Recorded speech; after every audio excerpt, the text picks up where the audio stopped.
और चलिए सबसे पहले बात करते हैं एमपी का आर्थिक जो राजधानी एमपी की इंदौर की, जहां इंडस्ट्रियलिस्ट बजट से पहले काफी एक्साइटेड दिखाई दे रहे हैं।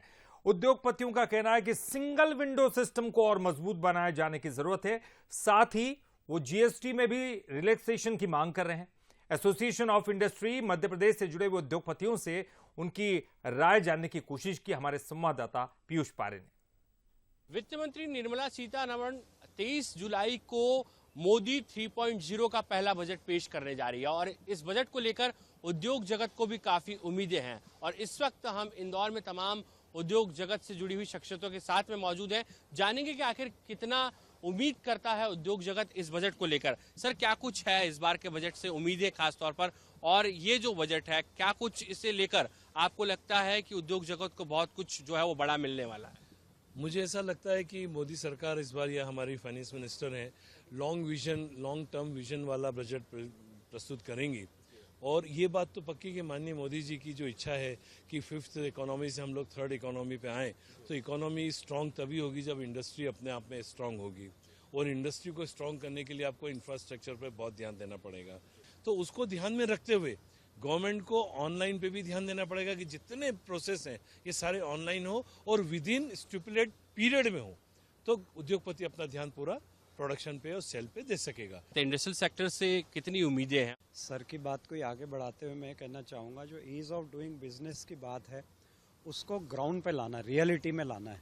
जहाँ पर भी लेबर इंसेंटिवाइज स्ट्रक्चर, जैसे हम लोगों की फैक्ट्रीज हैं, एमएसएमई इन पर्टिकुलर, जहाँ पर भी कैपेक्स आता है, यदि किसी एमएसएमई ने से 1 करोड़ और 2 करोड़ कुछ अपना कैपिटल एक्सपेंडिचर किया, उससे डेफिनेटली कुछ एम्प्लॉयमेंट जनरेट होना है। There should be some incentive scheme for such MSMEs who are inviting this type of capex, so that employment will be generated and incentive से बूस्ट मिलेगा, बाकी इंडस्ट्रीज को भी बूस्ट मिलेगा। This is on industry side. On an individual front, if you ask me, we all are waiting for a long time now for the tax reforms which we talk about, some income tax rebates and all, whether it is personal slabs or whether it is capital gain, short term, long term, there are so many issues. And the last thing I would like to add, the simplification of GST processes. क्या कुछ जो है वो लगता है कि इस budget में होना चाहिए जिससे और कहीं ना कहीं उद्योगपतियों को एनर्जी में मिल सके? आज हम कई चीज़ें अप्लाई जरूर ऑनलाइन कर देते हैं, बट होता ही है कि फाइल के लिए हमें फिर उस ऑफिस डिपार्टमेंट जाना पड़ता है, और वो फाइल तब मूव होती है जब हम जाके पर्सनली मिलते हैं या पर्सनली कुछ चीज़ें होती है। तो जो ऑनलाइन और डिजिटलाइजेशन जो बोला जाता है वो एक्चुअली ग्राउंड पे होना चाहिए। हम बिजनेस देखें कि हम डॉक्यूमेंटेशन रिन्यूअल के लिए जाएं, ऑनलाइन होना चाहिए कि 4 से 5 दिन में हमको ऑटोमेटिकली ऑनलाइन रिन्यूअल हो जाए हमारा डॉक्यूमेंटेशन। देखिए, सबसे बड़ा है जो आप लोग सब्सिडी का बोलते हैं गवर्नमेंट, बट वो टाइमली नहीं मिलती है। तो वो सब्सिडीज जो हैं इंडस्ट्रीज को, वो टाइमली मिलना चाहिए। सोलर का जो गवर्नमेंट इतना इम्प्रूव कर रही है, तो सोलर में भी इंडस्ट्रीज को कोई सब्सिडी नहीं है, इंसेंटिव नहीं है, वो मिलना चाहिए। और जो विंडोज़ हैं, सिंगल विंडो सिस्टम, वो टाइमली वर्क करे, पेपर पे नहीं हो, फ्लोर पे वो दिखना चाहिए। देखिए, एमएसएमई करीब 30 to 40% कंट्रीब्यूट करता है टू द नेशनल इकोनॉमी, और उस हिसाब से उस इंडस्ट्री की तरफ ध्यान नहीं है, क्योंकि एमएसएमई जो है मोस्टली सिटी से कनेक्टेड लोग हैं, वो अपने पास इंडस्ट्रियल एरिया चाहते हैं, जो कि इंडस्ट्रियल एरिया नए कोई भी गवर्नमेंट ने नए बनाए नहीं हैं। तो नंबर 1 वो है आवश्यकता। और दूसरा, इंफ्रास्ट्रक्चर, सड़कों की हालत ख़राब है, कनेक्टिविटी सही नहीं है, तो उसके ऊपर बहुत ज़्यादा फोकस की आवश्यकता है। सर, आप क्या मानते हैं, किस तरीके से इस बजट को देख रहे हैं? उद्योग जगत ये कहता है कि मध्य प्रदेश, तो कहा जाता है कि कहीं ना कहीं यहाँ पर इकोनॉमी का बूस्ट इंजन भी है देश में, तो क्या उम्मीदें हैं ऐसा मध्य प्रदेश के उद्योगपतियों? दूसरा, हमें एमएसएमई के पेमेंट के ऊपर ध्यान देना पड़ेगा। खास करके हम लोग जो माल देते हैं, लगभग हर आदमी उधारी देता है, और जब यदि कोई एक यूनिट सीक होती है तो हम लोगों का पेमेंट सबसे आखिरी में पहुंच जाता है, तो उसको टॉप लिस्ट पे लेके आना चाहिए। सबसे पहले पेमेंट यदि कहीं रुकती है यूनिट, तो उसको एमएसएमई का मिलना चाहिए, तो उससे इकोनॉमिकल बूस्ट होगा और हम लोगों को काम करने की हिम्मत बढ़ जाएगी। ये हैं एमपी और खासतौर पर इंदौर के तमाम उद्योगपति। उद्योग जगत को काफी उम्मीदें हैं। कहा यह जा रहा है कि जब उद्योग जगत को राहत मिलेगी, योजनाएं ऐसी बनेंगी खासतौर पर, और जो योजनाएं हैं खासतौर पर सिंगल विंडो सिस्टम है, उसे और बेहतर करने की जरूरत है। अब देखना ये होगा कि कल जब बजट पेश होता है तो उद्योग जगत की उम्मीदों पर मोदी सरकार कितना खरा उतर पाती है। जितेंद्र मकवाने के साथ पीयूष पारे, बंसल न्यूज, इंदौर। मोदी सरकार के तीसरे कार्यकाल के पहले बजट पर पूरे देश की नजरें हैं। ऐसे में बंसल न्यूज के संवाददाता ने रायपुर में रेलवे स्टेशन पर पहुंचकर रेल यात्रियों से खास बातचीत की। लोगों को इस बजट से काफी उम्मीदें दिखाई दी हैं। उन्होंने रेल सुविधाओं को मजबूत बनाने और शैक्षणिक सुविधाओं को बेहतर करने की मांग की। आइए देखते हैं। कल देश का आम बजट पेश होने वाला है और इस बजट से लोगों को काफी उम्मीदें हैं। मोदी सरकार 3.0 अपना पहला बजट जो है वो कल सदन में पेश करते नजर आएगी। आम जनता के लिए ये पूरा बजट होगा। और देखिए, इस वक्त मैं राजधानी के रेलवे स्टेशन में मौजूद हूं और यहाँ रेल यात्रियों से जो है इस बजट को लेकर चर्चाएं होंगी। किस तरीके से इस बजट को लेकर क्या रेल यात्रियों की उम्मीदें हैं, इस पर आज बंसल न्यूज बातचीत करने रेलवे स्टेशन पहुंच चुका है। आइए चलते हैं।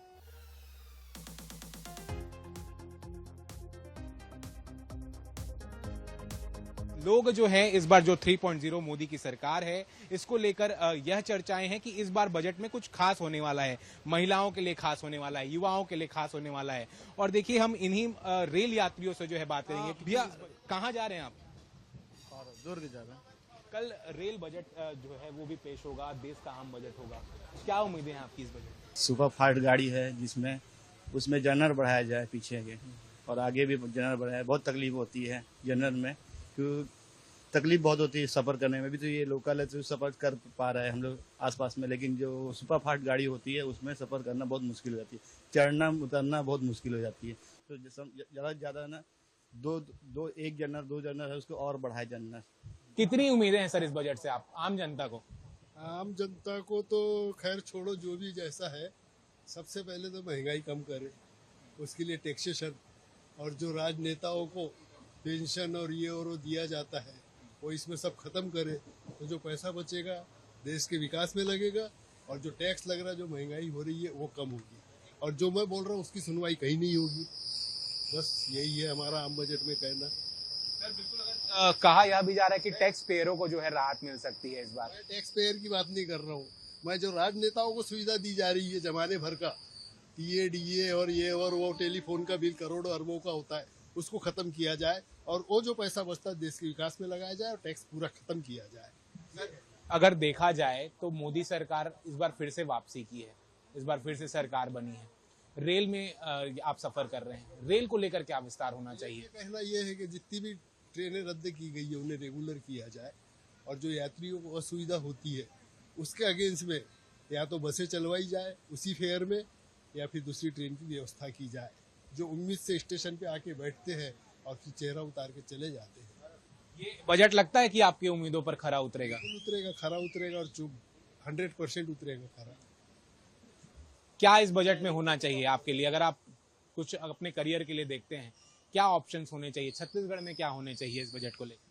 सर, पढ़ाई लिखाई पे थोड़ा अच्छे से डेवलपमेंट, जैसे दुर्ग कॉलेज में अपना पॉलिटेक्निक का कॉलेज एक ही है, बीटेक का कॉलेज है ही नहीं, तो थोड़ा कॉलेज वाले थोड़ा प्रोवाइड कराए अच्छे से, क्योंकि बीटेक कॉलेज यहाँ है ही नहीं, ज़्यादातर रायपुर पे है, जगदलपुर पे है। अपने दुर्ग जिले में भी एक कॉलेज होना चाहिए, क्योंकि हमको वहाँ से यहाँ आने में बहुत दिक्कत होता है। यहाँ ट्रेन रद्द रहता है और कुछ रहता है, बारिश हो गया तो हम लोग फंस जाते, फिर यहाँ से फिर ऑटो में जाएंगे तो फिर बहुत महंगाई है कि ऑटो वाले लोग भी लेके जाते नहीं वहाँ तक, कॉलेज तक। बहुत ट्रांसपोर्ट की सुविधाएं वो तो आम बात हो गई हैं, लेकिन आप अभी देखिए केंद्र की फैसिलिटी से आप एक ट्रैवल करते नजर आ रहे हैं, रेल से आप सफर करते जा रहे हैं। रेल से ही आप पढ़ाई के लिए जब आते हैं तो इसी रेल का सहारा लेते हैं। इसमें कितनी सुविधाएं और देनी चाहिए आप? सर, ट्रेन को सिर्फ टाइम पे ही चलाओ वो अच्छा है, क्योंकि टाइम पे नहीं चलता फिर अपने को कॉलेज जाने में लेट होता है, फिर वहाँ अलग दिक्कत है। बस टाइम पे अच्छे से चले ट्रेन। बिल्कुल, देखिए यहाँ पर तमाम जो लोग हैं वो इस तरीके से बातचीत, यहाँ पर कुछ और भी लोग हैं। मैम, कल देश का आम बजट आ रहा है, कितनी उम्मीदें हैं आपको इस बजट से? बजट से उम्मीदें तो बहुत है, देखते हैं कि अभी क्या होता है, कुछ कह नहीं सकते। मतलब रेलवे का थोड़ा हम लोग को अभी प्रॉब्लम हो रहा है आने जाने में, कुछ ट्रेन से जो बंद रहती हैं, अपडेट नहीं आता तो हम लोग को उसकी वजह से प्रॉब्लम। इसके अलावा भी अगर कुछ मुद्दे देखे जाए, महंगाई के मुद्दे हैं, उसके अलावा अगर देखे जाए टैक्स पेयरों की अगर बात करें, आपके लिए क्या मुद्दा है? मैं ये जानना। मैं तो एक स्टूडेंट हूँ, तो अभी टैक्स से रिलेटेड मुझे अभी कुछ मैं कह नहीं सकती। स्टूडेंट के लिए क्या होना चाहिए इस बजट में, क्या आपकी उम्मीद क्या है? स्टूडेंट्स के लिए वही है, जो पॉलिसीज लागू हुई हैं उसके हिसाब से स्टूडेंट्स को उतना बेनिफिट मिलना चाहिए। जो क्लासेस होती हैं और कुछ चीज़ें हैं उससे रिलेटेड बजट में कुछ अच्छा होना चाहिए। बिल्कुल, देखिए तो आम बजट जो है वो कल मोदी सरकार पेश करने वाली है, और आम जनता को लेकर इस बजट में क्या खास होने वाला है, ये उम्मीदें जो हैं उस पर ये मोदी सरकार की जो बजट है वो कितना मोदी पूरी सरकार की अगर बात करें तो वो कितना खरा उतरती है, वो देखने वाली बात होगी। क्योंकि लगातार उम्मीदें जो हैं वो इस बजट से आम जनता को काफी तेज हैं। हमने लोगों से बातचीत की है और लोगों की प्रतिक्रिया जो है इस बजट को लेकर जान ली है। अब वक्त है, उस घड़ी का इंतजार होगा जब कल जो आम बजट है वो पेश किया जाएगा। कैमरा पर्सन योगेश के साथ अनंत शर्मा, बंसल न्यूज, रायपुर। तो आम लोग हैं, उनकी कई परेशानी समस्याएं, तो उम्मीदें भी उनकी कुछ खास होती हैं। तो इधर देखिए सरगुजा की जनता, किसान, कर्मचारी समेत व्यापारी वर्ग बजट से क्या उम्मीदें लगाए बैठा है, इसको लेकर हमारे संवाददाता रोशन सोनी ने लोगों से बातचीत की। सुनिए बजट को लेकर क्या कुछ कहना है सरगुजा की जनता का।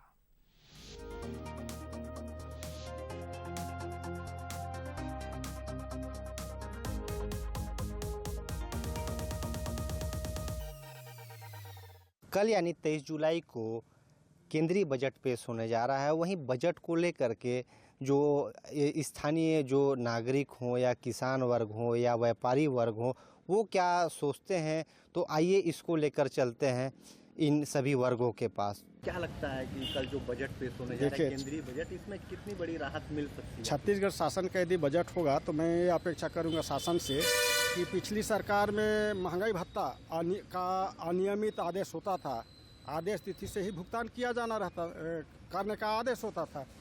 तो मैं अपेक्षा करूंगा कि इस बजट सत्र में महंगाई कर्मचारियों अधिकारियों के महंगाई भत्ता को नियमित कर दिया जाए। जिस देय तिथि से 1 जनवरी और 1 जुलाई देय तिथि होता है केंद्र शासन के समान, मैं यही शासन से अपेक्षा रखूंगा। अभी जो बजट पेश होना है कल, उसमें किसानों के लिए बहुत बड़ी राहत मिलेगा। जो छत्तीसगढ़ के प्रोजेक्ट हैं जो सालों से अटके हुए हैं, जैसे हमारे यहाँ का अंबिकापुर बरवाडी रेल लाइन, एक नया बहुत ही उपयोगी रेल लाइन है धर्मजयगढ़ से अंबिकापुर, जिससे कि अंबिकापुर सरगुजा जिला जो है छत्तीसगढ़ और कलकत्ता की ओर के रेल लाइन से जुड़ जाएगा। ये इसको मैं चाहता हूँ कि स्वीकृति मिले, क्योंकि अब रेल बजट जो है मुख्य बजट में ही सम्मिलित हो गया है। इसके अलावा मैं चाहता हूँ कि मध्यम वर्ग को 5 लाख रुपए तक की आय कर मुक्त होनी चाहिए और बेरोजगारों के हित में कोई फैसला आना चाहिए। बेरोजगारी दर बहुत ज़्यादा है, बेरोजगारी की हालत बहुत बुरा है, तो रोजगार के लिए रोजगार मुखी बजट का मैं उम्मीद करता हूँ। जो भी बजट पेश में उसमें व्यापारी संघ या व्यापारी लोगों के लिए क्या है ना, कोई विशेष प्रावधान तो रहा नहीं रहे। क्या ना हमेशा जो टैक्स के दायरे बढ़ते जा रहे हैं, टैक्स बढ़ते जा रहे हैं, उसमें ना कोई लचीलापन है, कोई सरलपन है। क्या ना व्यापारी परेशान हो गया, खाली टैक्स बढ़ता है, बाकी उसके सामने मतलब व्यापारी को कोई सुविधा नहीं मिलती है। और हम लोग चाहते हैं कि चलो भाई जो भी बजट पेश उसमें व्यापारी वर्ग का भी कुछ ध्यान रखे, बजट आए जिससे क्या ना उनको व्यापार करने में सुगमता मिले। तो वहीं बजट को लेकर के जब हमने किसान, व्यापारी, कर्मचारी सहित अन्य वर्गों से बातचीत की, तो उनका ऐसा मानना है कि जो केंद्रीय बजट पेश होने जा रहा है उसमें सभी वर्गों का ध्यान रखा जाएगा। फिलहाल जो कल बजट आएगा उसमें ये स्पष्ट हो पाएगा कि जो भी वर्ग है उन्हें कितना राहत देने के लिए बजट कितना फायदेमंद है। फिलहाल हमें दीजिए इजाजत। रोशन सोनी, बंसल न्यूज, सरगुजा। जी हाँ, तो 23 जुलाई केंद्रीय वित्त मंत्री निर्मला सीतारमण जो है बजट पेश करने वाली हैं और इसे लेकर अब लोगों की काफ़ी उम्मीदें दिखाई भी दे रही हैं। और ख़ासकर गृहिणियों की बात करें तो उनकी नज़र में जो है बजट किस तरह का होना चाहिए, उनकी नज़रें कहाँ टिकी हैं। महिलाएं महंगाई से निजात पाना चाहती हैं, साथ ही साथ LPG, हरी सब्जी और ज़रूरत की जो चीज़ें हैं उनके दाम भी कम होने की वो उम्मीदें लगाए बैठी हैं केंद्र सरकार से। तो ऐसे में अगर बात करें जगदलपुर की और जगदलपुर की महिलाओं की, तो उन्होंने बजट को लेकर न केवल अपनी भावनाएं व्यक्त की बल्कि कुछ सुझाव भी दिए और इस उम्मीद में रही कि उन बातों पर केंद्र सरकार ध्यान देगी ताकि आम लोगों को राहत मिल सके। गृहिणियों ने बंसल न्यूज से खास बातचीत की, आइए देखते हैं। 23 जुलाई को केंद्र का बजट आने वाला है। ऐसे में सर्वाधिक जो बजट का असर दिखाई देता है वो किचन पर और महिलाओं पे दिखाई देता है। कुछ गृहिणियां हमारे साथ हैं, उन्हीं से जानने की कोशिश करते हैं कि इस बार उनकी अपेक्षाएं केंद्र के बजट को लेकर किस तरीके की। जो बजट है उससे आप क्या उम्मीद करें? सर बजट से क्या उम्मीद करें, बजट मतलब इतना महंगा होते जा रहा है सब चीज़ें, तो हम लोगों को बनाने के लिए सोचना पड़ता है कि अब क्या बनाए, क्या करें, कैसे करें। ऐसे बाजार में जाते हैं तो हर चीज़ महंगी है सर, सब्जी, टमाटर, आलू, प्याज सब महंगा है सर, तो बनाने के लिए सोचना पड़ता है। गृहिणी के लिए तो ये बहुत मुश्किल हो गया है सर। तो ये उम्मीद करती हैं कि इस बार जो है वो इस पे कंट्रोल करेंगे इन सब चीज़ों की कीमत? सर, अब बजट आने वाला है, वो भी एक लेडीज है तो उनको तो रखना चाहिए ये ख्याल कि अब जो बजट आएगा तो हम लोगों के गृहिणियों को सोच के बनाए ये बजट। कुछ और लोग हैं हमारे साथ, उनसे जानने की कोशिश करते हैं कि इस बार का जो बजट आने वाला है उससे किस तरीके की उम्मीदें हैं ताकि फौरी तौर पर उन्हें राहत मिल सके। जी बताइए, कैसी उम्मीद कर रही हैं आप इस बार के बजट से? उम्मीद तो हर जनता लगाई बैठी है। बजट वैसे भी जब भी चुनाव होता है तो ये उम्मीद रहती है कि महंगाई कम हो सबसे पहले, लेकिन वो हो नहीं पाती है। पता नहीं, सरकार आश्वासन दिलाती है लेकिन उतना हो नहीं पाता है।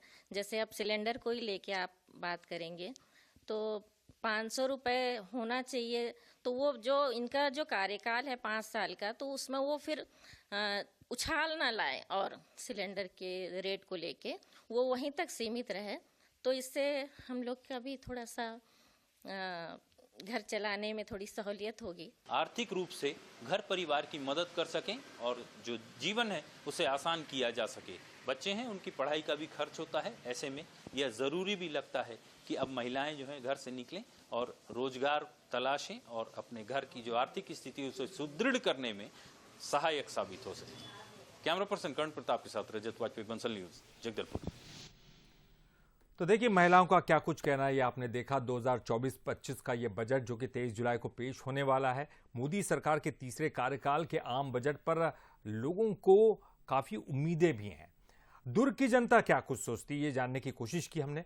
तो दुर्ग की जनता को भी इस आम बजट से काफी उम्मीदें हैं। बजट पर लोगों से प्रतिक्रिया ली हमारे संवाददाता रॉबिन ठाकुर ने। अंतरिम बजट के बाद कल देश का मुख्य बजट आने वाला है और क्या कुछ इसमें होगा, क्योंकि सरकार बनने के बाद अल्प बजट बना था जिससे अंतरिम बजट कहते हैं, लेकिन अब जो है कल 23 तारीख को मुख्य बजट आएगा। क्या कुछ लोगों को मिलेगा, क्या कुछ चाह रही है पब्लिक, फिलहाल लोगों से ही जानते हैं कि क्या कुछ सोच रहे कल के बजट को लेकर। देखिए, सोच तो बहुत बड़ी है हमारी कि छत्तीसगढ़ में सरकार हुई बीजेपी की बनी। पहले भी विगत 14-15 वर्ष उन्होंने राज किया। 5 साल के अंतराल के बाद फिर उनको मौका मिला।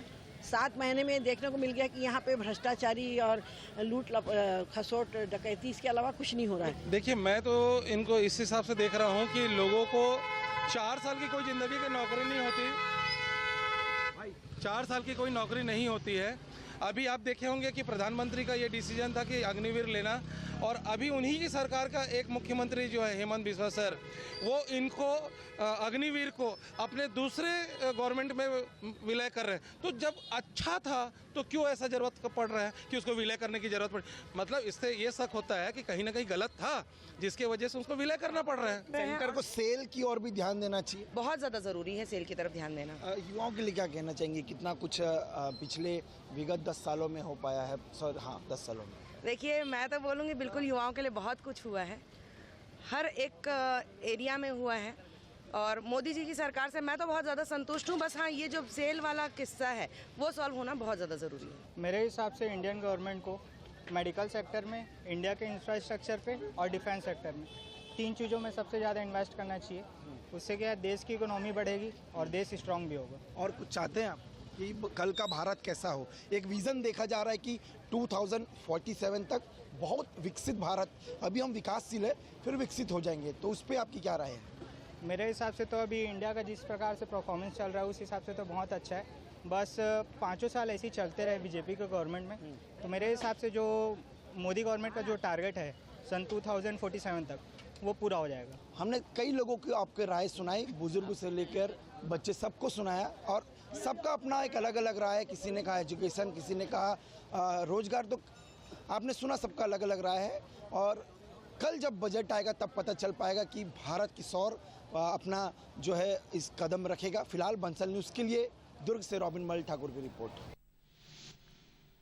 इधर जबलपुर में लोगों को मोदी 3.0 के बजट को लेकर कई उम्मीदें हैं। लोगों का यह भी कहना है कि बजट में खासतौर पर महंगाई को लेकर फोकस किया जाए, साथ ही साथ रोजगार को लेकर भी अपनी बात उन्होंने रखी है।